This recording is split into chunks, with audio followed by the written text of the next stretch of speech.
Bienvenue dans Droit dans vos oreilles, le podcast de la clinique juridique de Lille destiné à favoriser l'accès au droit pour tous. Nous recevons pour ce 3e podcast Louis Saillant, officier des forces spéciales de l'armée française et auteur du livre Chef de guerre.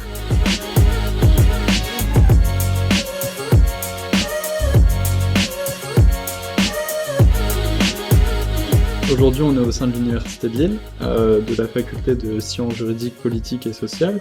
On sait que l'armée a l'habitude de former ses troupes, de former ses hommes, de former ses officiers, via des écoles comme Saint-Cyr-Couët-Quidan ou encore l'école de l'armée de l'air. Mais on remarque aussi que dans le civil, et notamment au sein des universités, des masters comme le master droit et politique de défense et de sécurité nationale apparaissent. Qu'est-ce que vous pensez de ces formations en parallèle de celle de l'armée? C'est la première fois qu'on me pose la question. J'ai jamais réfléchi avant. Alors, à savoir que dans ces formations, et notamment au sein de l'Université de Lille, on a un commissaire des armées, qui enseigne, et l'armée est quand même très proche de cette formation et l'encadre tout de même, tout en gardant un certain gardiennage, si je puis dire. Ouais. Alors, je pense qu'il y a un phénomène de contractualisation dans les armées qui augmente. On a de plus en plus de contractuels. Et donc, on a aussi de plus en plus d'étudiants qui arrivent déjà avec un bagage que l'armée est ravie de pouvoir exploiter à niveau sans avoir eu à les former et à les financer. Donc déjà, je pense que en termes d'énergie, je pense qu'ils sont assez heureux d'avoir des étudiants qui viennent avec une compétence. Et il n'y a plus qu'à mettre le vernis militaire par-dessus tout ça pour en faire des militaires compétents. Et voilà. Donc je pense que c'est plutôt un atout pour les armées. Sachant que le défaut est que, ça peut dévaloriser ce que je dis, mais ils ne maîtrisent pas tout le contenu de la formation. Donc là, vous dites qu'il y a un commissaire qui intervient, mais on ne sait pas ce qu'il y a dans le reste de la formation. Et donc ça peut aussi être un sujet délicat dans les armées. Bon, après cette question un peu dure, on va revenir à votre stage commando. Vous nous avez dit que c'était une période dans laquelle vous étiez mis dans certaines émotions, dans certaines conditions. Certains étudiants peuvent ressentir les périodes de partiel un peu comme la même chose, comme un moment charnier de leur vie où ils ont du mal, où ils se sentent, ils ne dorment plus, où ils se sentent stressés au possible. Comment est-ce que vous faites pour préparer votre physique à un stage comme ça, à une telle période de stress? Pour moi, il y a 2 aspects. Un premier aspect qui est celui de la planification. On dit dans les armées, même en commando, moi, il y a une phrase que j'ai apprise qui dit 70% de la mission, c'est de la préparation. Je pense que pour n'importe quel concours, c'est après la même chose avec des taux bien supérieurs. Un concours, qu'on passe à un concours pour lequel on a révisé, pour lequel on a bossé. Donc je pense que déjà, si on a un bon capital de connaissances avant d'arriver au concours, ça permet de faciliter entre quelqu'un qui n'aurait peu travaillé et quelqu'un qui aurait beaucoup travaillé. Je pense qu'il n'y a pas le même degré de sérénité. Enfin, ça paraît élémentaire, mais bon, je préfère en parler. Ensuite, il y a aussi un aspect psychologique qui est assez peu abordé, je pense, qui est assez abordé dans les armées, qui est celui de l'anticipation de l'épreuve. Souvent, ça peut être assez difficile. On peut être déstabilisé le jour de l'épreuve parce que, par définition, une épreuve, c'est quelque chose qu'on fait sur un moment ponctuel, alors qu'elle est en cours. On n'est pas stressé quand on va en cours parce qu'on va toujours à la même place, toujours dans la même salle. Voilà. Le concours en lui-même, c'est un moment un peu particulier. Et donc, nous, on fait un exercice qui est pas très démonstratif. Il est très démonstratif chez les gens de la patrouille de France, par exemple. Ils font ce qu'on appelle la proprioception. Et c'est ce qu'on fait notamment dans les sports à haut niveau aussi. C'est l'anticipation de la course. Dans la patrouille de France, ils font ce qu'on appelle la musique. Donc, je sais pas si vous avez déjà vu ça sur Internet, c'est assez impressionnant. En fait, ils sont tous assis dans une salle et chacun va avoir les yeux fermés et va répéter avec des gestes les mouvements qu'il va faire en l'air. Et donc, c'est une façon d'anticiper l'épreuve, mais depuis son siège. C'est-à-dire qu'il va imaginer ce qu'il va faire depuis le moment où il va ramasser ses équipements, mettre son casque, marcher à l'avion. Donc, tout ça, il va l'imaginer pour ensuite arriver dans le cockpit et commencer la mise en œuvre de la mission. Et toutes les séquences de voltige vont être mémorisées et ils vont tous le faire en même temps. Alors, c'est un côté spectaculaire parce qu'ils le font tous en même temps, mais en réalité, ils le font tous de manière individuelle au début. C'est-à-dire qu'ils sont à leur bureau, Ils ont toute la séquence de voltige, donc là, voilà, je vais faire une boucle, ensuite un tonneau, et je vais finir par une grande oreille. Eh bien, je m'imagine, je suis dans mon cockpit, je me mets en condition, je suis en train de faire la boucle. Je m'imagine, d'une part, moi, mes actions, mais aussi mon ressenti. C'est-à-dire, là, je vais sentir de la pression, là, je risque de transpirer, là, le ciel va basculer, là, je vais passer d'un côté à un autre, etc. Et une fois qu'ils ont bien révisé ça, ils vont réviser le deuxième, toujours en imaginant la scène. Et donc, finalement, quand on fait ça, donc ils vont le faire individuellement, puis en groupe, parce que c'est assez impressionnant. Le cerveau humain est configuré pour avoir un environnement qui est généralement connu, et va être très à l'aise dans un environnement connu. Dès qu'il y a quelque chose de nouveau qui va arriver, il y a toujours un petit temps d'appréhension, d'adaptation, qui va demander de l'énergie et qui peut déstabiliser. Si ce nouvel élément est quelque chose que vous avez anticipé et que vous avez au moins imaginé, pour partie, eh bien en fait le cerveau sera moins agressé lorsque cet événement arrivera. Donc lorsque vous arriverez au concours, je m'imagine en train d'arriver dans la salle, d'aller m'asseoir, de poser ma feuille, l'examen va commencer et je commence ma rédaction. Le jour où ça vous arrivera, donc vous faites ça une ou deux fois avant d'y aller, le jour où ça arrivera, vous aurez même un sentiment de familiarité qui vous permettra d'être plus détendu et plus efficace ça n'enlèvera pas tout le stress, c'est sûr. Il y a toujours un phénomène de stress parce que tout n'est pas anticipé, ce n'est que partiellement anticipé. Donc il y aura toujours une petite marge. Mais en tout cas, vous aurez déjà appréhendé une partie de votre environnement et pour ça, votre cerveau vous remerciera. Nous l'avons évoqué, mais le droit est quelque chose qui entoure notre société, qui vient entourer l'armée. Comment est-ce que on inclut le droit lors d'une opération, une mission? Comment est-ce que vous réfléchissez à ça? Est-ce que vous avez une réflexion en amont, une formation en amont à propos du droit, ce que vous pouvez faire, ce que vous ne pouvez pas faire en mission? Et est-ce que vous avez une ligne rouge ou une ligne jaune, tout du moins? Napoléon avait cette phrase, les lois se taisent devant le bruit des canons. Je pense que c'est une phrase qui est assez universelle. Quand tout part de travers, globalement, c'est pas sauf qui peut, mais presque.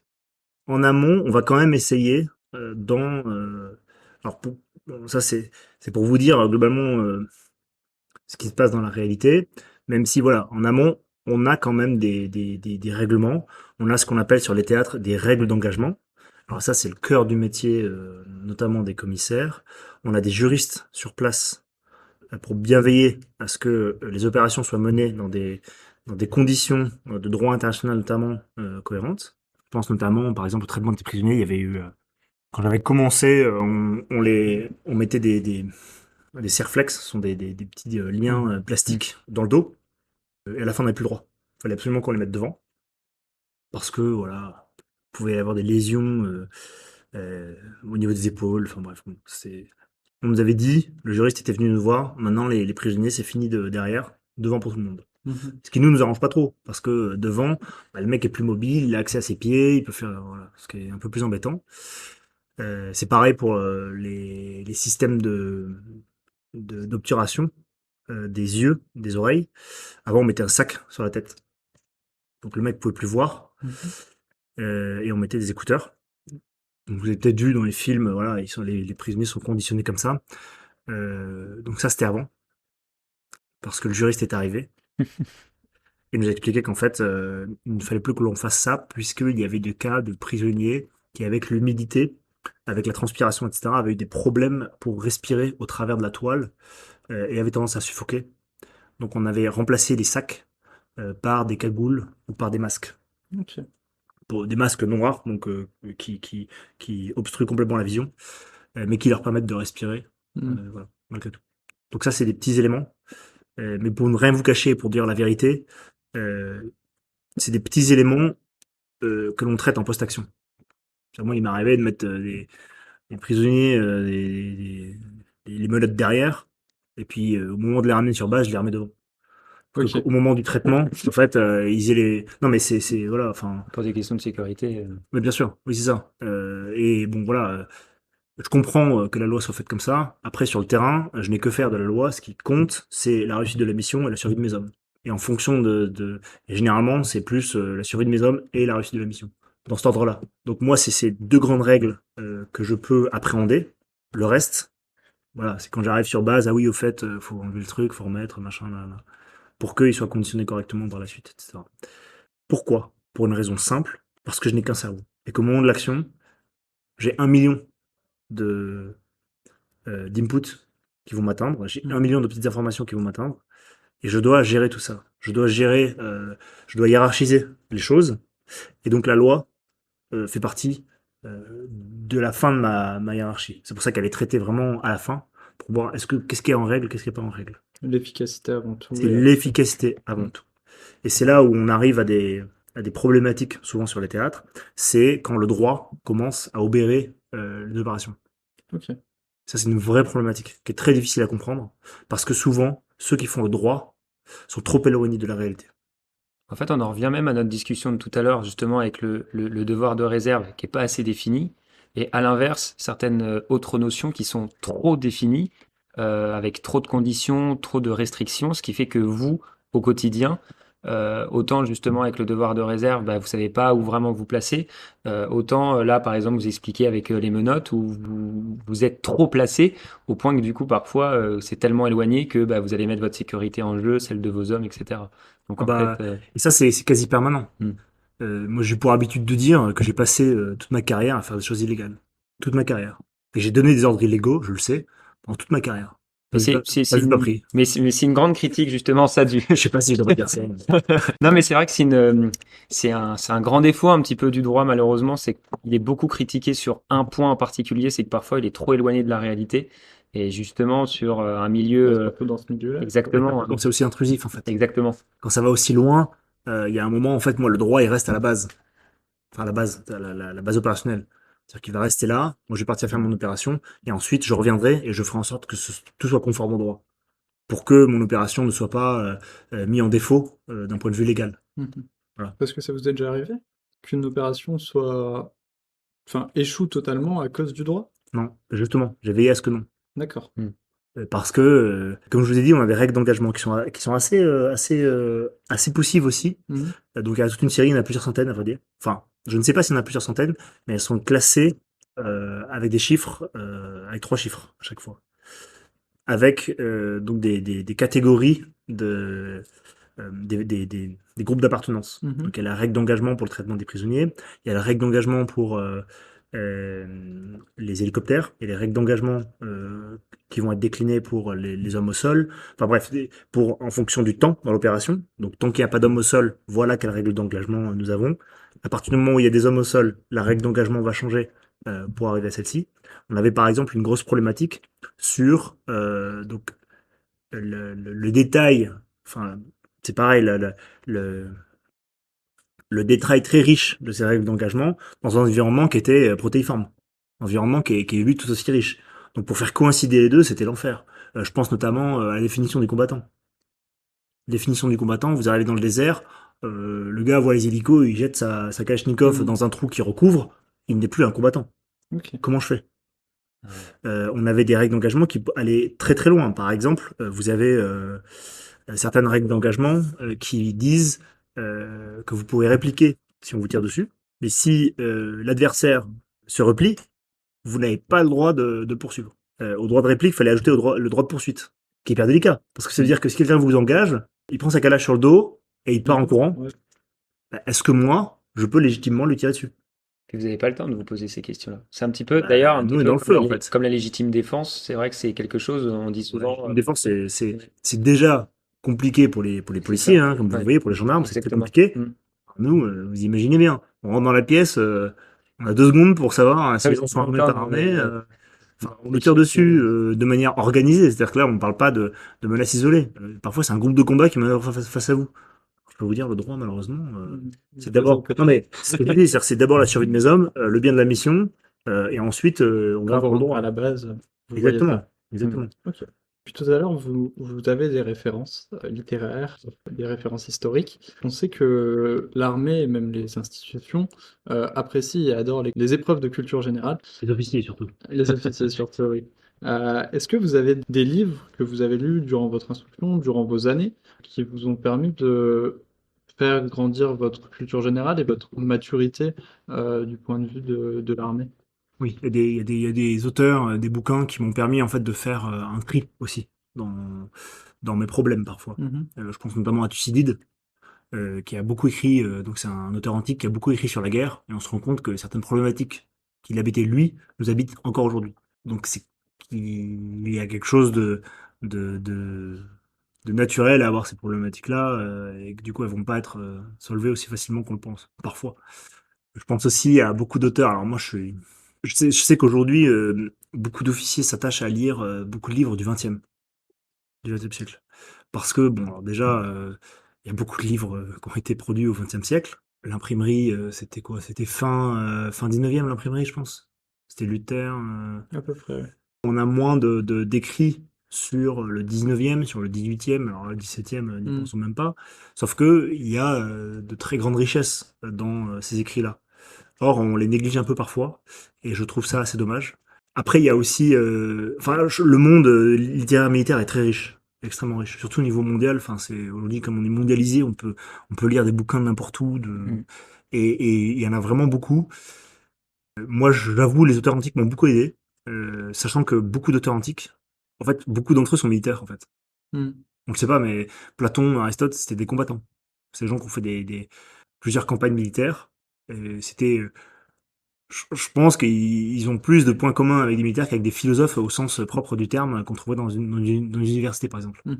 Donc c'est des gens qui ont été leurs idées en tout cas ont été beaucoup façonnées par leur vécu. Et donc ça, je trouve ça assez précieux parce que ce qu'ils nous racontent, du coup, est assez inspirant. Enfin, moi, je trouve assez inspirant pour beaucoup de domaines. C'est pareil, les auteurs du 18e, bon voilà, moi j'aime beaucoup. Parce que souvent, il y a beaucoup de pensées et même d'actions, en fait, d'actions militaires qui finalement ressemblent beaucoup à ce qu'on fait aujourd'hui, euh, sans la technologie. Et ça nous permet un peu de relativiser notre avancement dans la guerre. euh, et puis aussi d'ouvrir un petit peu les chakras, quoi. Mhm. Du coup, la lecture est une échappatoire en quelque sorte et permet de... Non, alors oui, non, c'est pas un échappatoire parce que je lis pas trop de romans en fait. Je lis Mhm. pas trop de littérature, enfin de récits d'invention. Je lis beaucoup de littérature, enfin beaucoup. J'aime bien les livres d'histoire Ok. parce que c'est toujours très formateur. C'est Sylvain Bainville qui disait, bon, c'est pour de la politique, mais je pense que ça marche aussi pour le militaire. Un homme politique qui ne connaît pas l'histoire est comme un médecin qui n'a pas pratiqué. Oui. Et je pense que ça se décline aussi pour les militaires. Revenons un peu sur le stress, une grande question et je pense que tous ici l'avons subi. Est-ce que pendant votre instruction, vous avez eu des exercices particuliers, mis à part la visualisation et l'anticipation, pour gérer votre stress au moment T, en dehors de l'anticipation et de tout ce que vous nous avez expliqué tout à l'heure? Est-ce que au moment des faits, si vous avez euh, un collègue ou un camarade qui est atteint de stress, vous avez des exercices pour le calmer, pour lui faire revenir les pieds sur terre? Non, pour être tout à fait franc, hein, je vais pas vous vendre des cravates. Ah non, Je n'ai pas de solution pour calmer les gens. Après, moi, je connais mes méthodes à moi, dont on a un petit peu parlé, hein, donc Mhm. la préparation, la proprioception. Il y a aussi d'autres éléments. C'est un autre élément qui me permettait de mieux appréhender certaines épreuves que je redoutais particulièrement. Euh, Parce que voilà, le stage commando a aussi cette propriété un peu singulière de nous faire affronter les petits recoins où on ne veut pas aller. Moi, j'aimais pas trop aller dans l'eau. Quand vous étiez commando marine. Oui, c'est absurde. Je suis d'accord, c'était un peu absurde, je le reconnais. Mais j'aimais pas trop aller en mer, j'étais pas très à l'aise dans l'eau. Mhm. Enfin, je nageais hein, volontiers, enfin voilà, Mm. il y avait pas de problème. Mais en mer, j'aimais pas trop les profondeurs, les machins, j'étais pas très à l'aise avec ces idées-là. Donc quand il fallait faire les apnées, etc., j'étais pas très à l'aise. Alors j'ai beaucoup travaillé ça, mais c'était voilà, une des choses qui moi me faisait un petit peu peur. Et alors il y a ce qu'on appelle en psychologie la théorie de l'exposition, la thérapie de l'exposition, pardon, qui est assez élémentaire, mais qui est bonne à savoir. C'est-à-dire que quand vous avez peur des araignées, en fait la meilleure solution de vous guérir de cette peur des araignées, en fait, c'est de vous y exposer de manière graduelle. C'est-à-dire un jour, voilà, vous mettez une araignée dans une pièce et vous rentrez dans la pièce. Voilà, c'est tout. Et vous ressortez de la pièce. Déjà, si vous êtes capable de ça, vous dites, ok, très bien, bon, j'ai pu rentrer dans une pièce où il y avait une araignée. Donc, j'ai pu maîtriser ça. Le deuxième jour, vous allez dire, je vais rentrer dans la pièce et je vais faire 3 pas vers l'araignée. Donc vous essayez juste de faire ça. Vous n'y arrivez pas, très bien, vous essayez de faire 2 pas, ça marche. Ok, très bien, on s'arrête là. Fois suivante, vous essayerez de faire 3 pas, et ainsi de suite. Donc c'est vraiment quelque chose de très graduel, et à la fin, vous verrez, vous finirez par vous approcher, toucher l'araignée, et ça va se dissiper petit à petit. Et donc on peut faire ça pour à peu près n'importe quoi. À peu près n'importe quoi. Enfin, c'est ce qu'ils disent en psychologie. Mm. C'est vrai que pour beaucoup d'épreuves, notamment l'apnée et notamment ce genre d'épreuves, moi c'est quelque chose qui m'a beaucoup aidé. Le fait d'aller affronter cette peur-là. En psychologie, c'est une des clés hein, de lecture, c'est d'aller chercher là où vraiment on a peur d'aller, là où on n'est vraiment pas à l'aise. C'est là où il faut aller, en fait, pour justement un peu se assainir son appréhension. Et parce que du coup, on va se dire, au lieu d'arriver et de dire, ah, je connais mes faiblesses, je sais qu'il y a des endroits où je suis vraiment très faible. Si jamais on tombe là-dessus, c'est comme en concours, j'ai Ouais, fait une c'est impasse. exactement. Si je tombe sur l'impasse, ah là, Mort, je suis cuit. Mais au lieu de faire ça, en fait, cette impasse-là, on va la travailler particulièrement. Mm. Et on va y mettre beaucoup d'énergie de manière graduelle, c'est-à-dire pas de manière frontale, mais petit à petit. Et ça, c'est quelque chose qui marche. C'est d'ailleurs ce que font les sportifs généralement professionnels, c'est-à-dire que tous leurs défauts, ils vont énormément les travailler petit à petit, Oui. et que finalement, parfois, leurs défauts deviennent des qualités. Et c'est pour ça que des fois, on se retrouve avec des sportifs Une qui bonne. sont, voilà, c'est ça exactement. Mm. Il y a des grands sportifs qu'on pourrait citer à s'en perdre. C'est Et Teddy Riner qui disait que quand il était arrivé à l'école de formation, bah, il se faisait mettre au tapis par tout le monde. Il en prenait plein la tête parce que c'était quelqu'un de très fort et très costaud et que c'est un choc de se faire sortir de sa famille et de son environnement, mais que à chaque fois qu'il était au tapis, il retravaillait sur ses défauts, ses faiblesses et qu'il a fait de ses faiblesses quelque chose qui l'a rendu plus fort que tous les autres, voire même des experts dans ce métier depuis des siècles et des siècles, ce qui est quand même assez dingue. Donc je trouve que c'est plutôt une excellente réponse à la gestion du stress et tout ça. Sachant qu'il faut avoir le courage d'adresser notre défaut. De se dire à soi-même, oui, ça c'est mon défaut. C'est-à-dire de dire, voilà, c'est C'est l'endroit déjà où un je ne grand veux pas. pas aller. Enfin, Mm. vous imaginez, vous avez la phobie des araignées, vous dire, je vais essayer d'absorber, de résorber ce défaut. Enfin, faut beaucoup de courage en vrai. Hein. Et y aller de manière persistante, toutes les semaines ou tous les jours, de recommencer l'exercice. Il faut beaucoup de courage. Parce que c'est toujours très facile de faire les épreuves là où on est fort, mais finalement, c'est pas ce qu'on nous demande.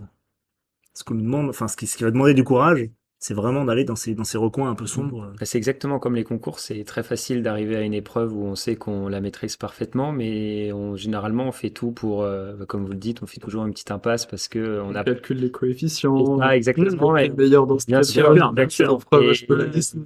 c'est vrai qu'il faut être fort psychologiquement pour se dire, ok, dans telle matière, je suis vraiment pas bon, et justement, j'y vais, je vais aller lire des livres, etc. C'est ça. Et déjà, avoir compris ça et faire ça, c'est déjà 60-70% du travail qui est effectué, quoi. Mais surtout, c'est une clé, c'est une clé comportementale. Si vous faites ça pour une des épreuves de votre vie, que ce soit un concours, que ce soit une relation personnelle, que ce soit une phobie, en fait, vous allez défaire un verrou. Vous allez dire, en fait, ce n'est pas une fatalité. Voilà, mais cette épreuve qui me fait si peur, en fait, c'est pas une fatalité, en fait. Je peux y arriver. Et donc ça, c'est hyper précieux d'un point de vue psychologique, de vous dire, ok, en fait, je peux le faire, quoi. Et Voilà. comprendre que si Moi, on n'y arrive pas, c'est pas non plus absolument. une fin Alors, en soi. oui, mais c'est là où faut le travailler. Mm. C'est-à-dire que moi, typiquement, donc j'étais pas très à l'aise avec les profondeurs, j'ai commencé à faire de l'apnée. Et il se trouve que c'était un très bon club d'apnée. De manière graduelle, je suis arrivé, au début, je faisais 40 secondes d'apnée en instantané, et à la fin, je suis ici à 3 minutes 30.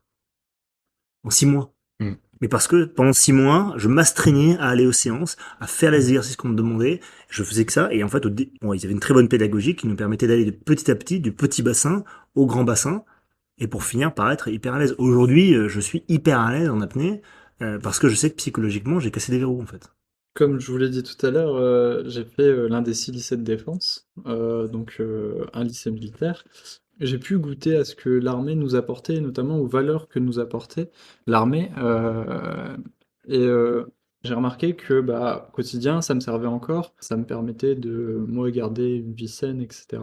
Quelles sont pour vous les valeurs que l'armée vous ont apportées Et quelles sont celles que vous réutilisez tous les jours dans votre vie pour sortir, pour faire un podcast, pour vous adresser ou écrire un livre? Alors, juste, je pense à un truc en même temps. En fait, j'ai dit Aristote tout à l'heure, je voulais dire Socrate. Les 3 campagnes militaires, c'était Socrate. Je me suis trompé, excusez-moi.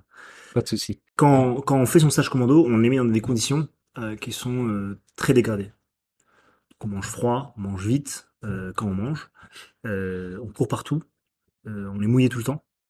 Et parfois, on dort voilà, sur un tas de terre, sur du bitume, dans une flaque. d'eau. C'est ça. Donc, quand on sort de ça, on relativise beaucoup de choses. Et on mesure aussi la reconnaissance. On devient très reconnaissant pour ce qu'on a. Enfin, en tout cas, c'est mon cas. C'est-à-dire qu'aujourd'hui, là, vous me servez un café chaud. Pour moi, ça, c'est quelque chose de relativement précieux. En fait. Je ne prends pas ça pour acquis. Voilà, je pense que c'est un peu la clé du truc. C'est-à-dire qu'en fait, quand vous sortez d'épreuve où vous êtes vraiment éprouvé, vous ne prenez plus les choses qui avant vous paraissaient simples pour des choses acquises. C'est-à-dire que vous vous dites, ok, ce café, en fait, qui vous paraît anodin, parce qu'on se dit, bon, c'était comme consommation, le café, il y en a partout, ça vaut rien. En fait, non. En fait, il y a un ingénieur qui a fait ce verre. Ce verre, il vient peut-être de Chine. Il a voyagé, il a fait la moitié de la Terre. La machine, elle a été conçue par, il y a peut-être, je sais pas moi, 10 000 heures de travail sur la machine qui a fait le café. Le café, il vient de l'autre bout de la planète. Il a été transporté par des avions qui ont été conçus par de millions d'heures d'ingénierie. Et tout ça, c'est un cumul, en fait. Mais c'est un cumul fragile. Je ne le considère plus comme quelque chose d'acquis, Même 10 ans après même 10 ans après. Tout ça, c'est des choses qui sont des victoires incroyables, en fait. Mm. Ma femme peut vous le dire. Chaque fois que je me mets dans le lit, je suis hyper heureux d'être dans un lit chaud au sec. C'est vraiment un bonheur pour moi parce que, alors que la dernière fois que j'étais dormi dans de mauvaises conditions, c'était il y a peut-être, je sais pas moi, peut-être un an ou deux. Pour autant, à chaque fois que je me mets dans le lit, je me dis, mais je suis hyper reconnaissant d'avoir du chauffage, d'avoir un lit, d'avoir toutes ces choses-là. En fait, il y a, et surtout, je me rends compte, en ayant aussi visité des pays un peu en difficulté, voire en guerre, en fait, on se rend compte que tout ça peut disparaître en une semaine. Et ça, En une semaine, vous retrouvez un voyage, en fait. beaucoup de personnes ont du mal justement à se rendre compte. Enfin, je pense notamment, par exemple, à des jeunes qui parfois font, enfin, c'est très schématique ce que je dis, mais qui vont faire par exemple leur crise d'adolescence ou des choses comme ça et qui se rendent pas compte de ce qu'ils ont. Par exemple, qu'entre les mains, ils vont avoir un téléphone qui vaut 800 euros et ils vont aller une semaine après dire, bah ouais, mais il y a le nouveau téléphone et je veux celui à 1300 euros, etc. Est-ce que justement, vous pensez pas que ça, c'est quelque chose qui se perd et que c'était le service militaire qui avait été mis pendant un temps? Est-ce que justement, ça permettrait pas de permettre à cette personne-là, parce que moi le premier, quand je prends un café, j'ai pas tout de suite cette faculté de me dire, comme vous avez dit, bah oui, j'ai un café et c'est extraordinaire. Est-ce que vous pensez pas que justement, il y aurait un besoin aujourd'hui de revenir mettre ça sur la table de manière importante? Je sais pas si j'ai été clair. Je pense que de manière générale, il n'y a rien de tel que d'être éprouvé. Être éprouvé, c'est quelque chose d'extrêmement précieux. Moi, aujourd'hui, je mets beaucoup de valeur dans l'épreuve. C'est quelque chose qui compte beaucoup pour moi. Pour résumer un peu, bon, c'est une forme de philosophie, je pense, mais pour résumer ça, il y a un art japonais qui s'appelle Kintsukuroi. Alors, je sais pas si c'est des japonisants, je sais pas si je le dis bien, mais voilà. Et Kintsukuroi, en fait, ça, c'est le mot qu'ils emploient, c'est un mot qui est dédié pour désigner des réparations qui ont été faites sur des objets cassés et qui embellissent maintenant l'objet. Par exemple, ils ont des bols en céramique. Quand ils se cassent, ils réparent ça donc dans la façon Kintsukuroi et donc ils mettent des joints en or. Et donc on voit en fait le bol redevient comme d'origine, hein, parce que c'est des japonais et que c'est des mamoules d'artisanat, donc le bol revient comme à l'origine, il fonctionne comme à l'origine, sauf que il est zébré de cette fêlure finalement. Et je trouve qu'il y a une symbolique qui est assez forte pour dire qu'en fait vous pouvez être cassé, mais c'est une épreuve qui vous a rendu plus beau en fait. Et ça, je trouve que c'est très vrai. Et dans l'armée, pour faire une analogie, moi, je le vois avec dans mon environnement. Je me souviens, il y avait un mec qui s'était pris une balle de Kalash sur une action en mer en Somalie. Tout le monde le savait. Tout le monde savait que lui, c'était le mec qui avait pris une balle dans la poitrine en Somalie. On peut se dire, ok, trop bien, il s'est pris une balle, bon, bah, super. Pourquoi est-ce qu'il y a une fascination pour ça? Pourquoi? Pourquoi est-ce qu'on est fasciné? On se dit, oh la vache, il a pris une balle de Kalash en pleine poitrine. Ou comme un autre collègue en mission là qui a pris pareil un impact plein fer, enfin dans sa plaque. Ça a complètement déformé sa plaque. Lui, il fait une centaine de kilos. En opération, il doit peser 120 kilos. Et il a fait un bond de 3 mètres en arrière. Ça a l'air, enfin, vraiment comme dans les films. Enfin, puis il y a une vidéo. Bref, j'ai vu la vidéo, le mec, il fait. Bref. Pourquoi est-ce que ça nous putain de fascine, ça? Parce que c'est pas, comment dire, on voit pas ça tous les jours. On voit ça dans les films, comme vous dites. Ouais, mais on peut le. Enfin, je veux dire, il y a plein de choses qu'on voit pas tous les jours. Mais même au-delà de ça, On voit une chaise, là, quelqu'un, une chaise se démettrait, on se casserait la figure, machin. On serait pas tous fascinés en train de se dire, oh, il est tombé de sa chaise, la chaise s'est démise, t'imagines? Ouais. En fait, Et on ça, serait là, c'est- bon, la chaise est tombée, bon, ça arrive pas tous les jours, ouais, certes. on dit d'un os cassé qu'il devient plus fort une fois reconstruit, en fait. Ouais. C'est ça, c'est la personne qui a eu l'épreuve, qui a pris la balle, bah, son corps s'est modifié, s'est reconstruit plus fort qu'il ne l'était avant. Donc Mais c'est pour ça qu'on est fasciné. pourquoi il y a une fascination, en fait? C'est pas parce qu'il s'est reconstruit. Parce que si je répare ma chaise, je mets un point de colle, je mets une vis, vous n'allez pas être en train de dire, oh, incroyable, la chaise est remise, elle est plus forte qu'avant, faut que je mets un truc. Non. Quand il y a un truc qui nous arrive, qui est vraiment marquant, il y a un phénomène de fascination, je pense, parce que il y a un cumul d'expérience. On accumule de l'expérience. Et ça, c'est un truc, en tout cas nous dans les armées, qui vaut toutes les compétences, tous les grades. Hmm. Le mec expérimenté qui a fait le truc incroyable. Regardez, par exemple, en gendarmerie, il y a des généraux en gendarmerie. D'accord? Vous en connaissez aucun. Hmm. Sauf un. Denis Favier. Est-ce que ça parle à quelqu'un? Denis Favier, c'est le général qui a supervisé la mission de libération d'otages à Marignane, je crois que c'était en 90 ou 80. Ah, Oui. Dans l'avion, Exactement. première... Ce mec-là n'a rien fait d'autre de sa carrière.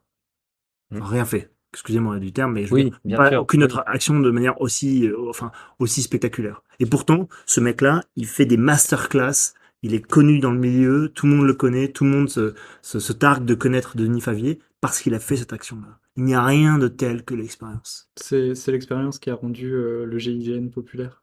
Exactement. Avec l'avion, Ouais, voilà, quand c'est ils ça. font l'intervention C'est sur qui a montré le l'aéroport. savoir-faire Sauf que- français et- Sauf qu'ils ont eu des blessés graves, ils ont eu des mecs inaptes à vie, enfin voilà, ils ont vraiment été éprouvés. Donc ils ont eu cette épreuve-là, ils ont eu ils ont été façonnés, et c'est ça qui a développé toute la légende et toute l'aura qu'ils ont aujourd'hui. Et donc ça, c'est quelque chose qui est enfin qu'il faut vraiment valoriser aujourd'hui. C'est-à-dire que c'est pas, en tout cas, je pense qu'on a le meilleur des écrivains peut écrire plein de bouquins, il n'aura jamais l'aura d'un petit opérateur qui fait une libération d'otages et qui s'illustre dans le cockpit de Marignane et qui est connu de tout le monde maintenant. Enfin, je veux dire, il y a vraiment un truc avec l'épreuve, quoi. Celui qui s'est vraiment éprouvé. Et ça, je pense que ça peut nous rejoindre dans nos vies parce que clairement, ça façonne les idées. Tout comme l'environnement dont on parlait tout à l'heure, en fait, les épreuves façonnent aussi notre vécu. Je me suis corrigé tout à l'heure avec Socrate, merci. Socrate qui a fait 3 campagnes militaires, il a été façonné par son vécu. Sa pensée a été façonnée par son vécu. Mm. Ça, c'est vraiment quelque chose de très marquant. Alors, je parle de campagne militaire, etc. Mais c'est aussi, voilà, les gens qui voyagent, les gens qui font des entreprises, qui prennent des responsabilités dans la société, qui font des choses, en fait. Je pense qu'il y a une très grande vertu à l'action parce que elle conduit à s'éprouver. Non, mais je suis complètement d'accord. Moi, je pensais justement, je me permets de continuer ce fil de pensée, justement, quand à la gendarmerie, et un moment qui, pour moi, restera marqué, c'est quand, à 3 heures du matin, on nous réveille tous en caleçon, on sort, il fait moins 10 degrés, et c'était on nous lance des fumigènes, on comprend pas ce qui se passe, et en fait, nos majors sortent avec nos bérets pour nous les remettre. Et jamais, je pense que aucun moment, enfin ce moment, il a été marquant et je considère que il a changé ma vie pour le reste parce que j'ai pris conscience de plein de choses à ce moment-là et jamais aucune autre épreuve, je pense. Enfin, demain, je vais devenir potentiellement avocat. On peut me donner mon diplôme d'avocat. Ça me façonnera jamais autant que ce moment-là où on m'a... Vous avez été éprouvé Voilà, c'est ça. à dehors par 10 degrés. Exactement. Et là, on comprend plein de choses et on se dit... C'est absurde. Hein, non, mais c'est absurde. ça. C'est complètement absurde, mais on rentre dans nos chambres et on dort pas de la nuit parce que, il y a un truc qui a changé, quoi. Et ça, rien d'autre, je pense, pour avoir un impact aussi important, je pense. Ouais, absolument. Du coup, pour conclure, vous venez de nous raconter comment vous gérez vos émotions, comment vous gérez votre vie en général. Alexandre va vous faire une petite rubrique maintenant sur quels sont les moments marquants justement de cette vie qui a l'air très remplie.